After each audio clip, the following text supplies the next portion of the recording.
Good evening mga Mars. Eto, mag-appoint na naman tayo ng passport kasi may nag-message ulit sa atin at gabi na nga mga Mare kagagaling lang namin sa clinic kanina.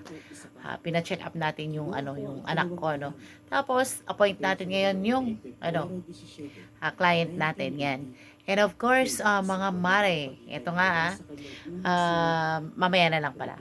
Kwento ko na lang sa inyo. Appoint muna natin. Maaga pa lang ay gising na sila ng mga tao roon. Ayan. Nagtutulungan daw doon ng mga tao. Kapag may nagkasakit, lahat nag-aambagan ng gamot at pagkain. Parang isang malaking pulutong ng pamilya ang buong baryo. Ito mga Mare, tingnan nyo lang baka mamaya pag sa mga nagsa-self-booking dyan, at least malaman ninyo kung paano mag-appoint, no? Ito nga, nakikinig tayo sa creepy Macpansit. Andito na naman yung anak kong makulit. Regan, wag mong iaano yung kapatid mo ha.